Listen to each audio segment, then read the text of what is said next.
My name is Dylan Frendo, and I'm an author of the Leray Series, which runs for about 20 books. The first book in the series is called Leray World. The idea of the title is they're living in this Leray world, a place where it's Leray magic, Leray battles, all of that kind of stuff. The main reason I write any book is because I actually have fun doing it. Like, a lot of fun. When I'm there on the keyboard, it's where I want to be. It's where my headspace likes to be. Sprawn Valley is an interesting nation. The way it works is it's run mostly by the art of Leray magic. It's got a lot of culture that's specific to it.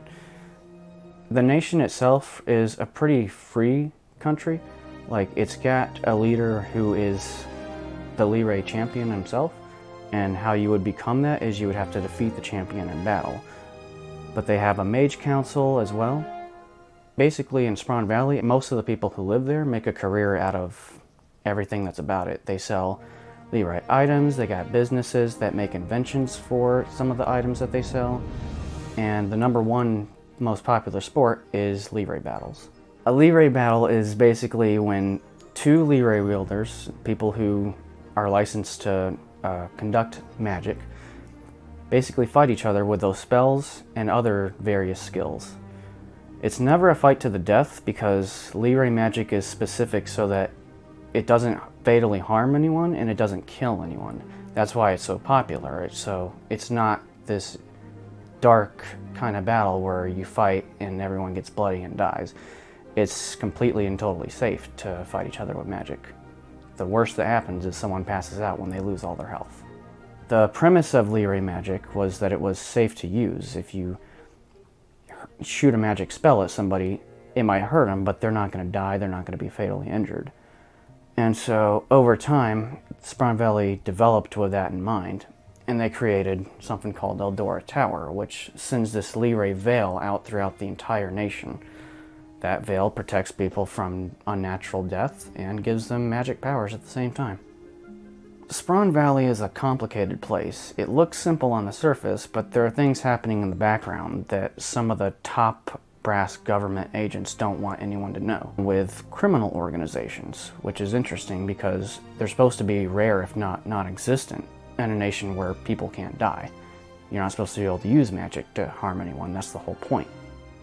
Danny Mason is a 15-year-old teenager from a country of Kalamo. In the first book, he ends up in Sprawn Valley by accident. He was supposed to be going to New York. And through some mishaps, he ended up in a small village in that nation and had to start learning what Leray magic was from scratch. He's pretty cautious about the whole thing because almost as soon as he starts learning about it, he realizes that there's some things that aren't adding up about the whole safety feature of Leray magic. Danny and Taylor start out as best friends, and they meet Jane Fenn pretty early on, who is this really powerful, really energetic, and also annoying Leray wielder. And the three of them, despite that, become really good friends, and throughout the entire series, they're sort of pulling and tugging on whether they want to travel together or not, and how they want to work their teamwork on some of the goals that they share. Because the way it starts out, Jane Fenn is basically just trying to learn how to become stronger.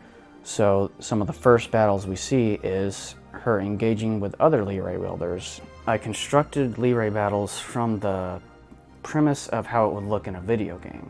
So when a Leray battle starts, there's all these different spells and tactical skills that people can use, and there's like a million ways to win and a million ways to lose. It's pretty action-packed, which is where I have the most fun making it. Some of the mysteries of Leray magic slowly start to get revealed, and Scarlet Syndicate, which is that criminal group, is becoming more active. They're starting to unleash some of their plans on the world. They're trying to take control of things that they really shouldn't be. And so there's this background danger that's lurking around all of the protagonists that they don't really see at first. And once it starts to come out, the battles become way more intense. Magic is supposed to be safe to use, but it turns out that that might not actually be true.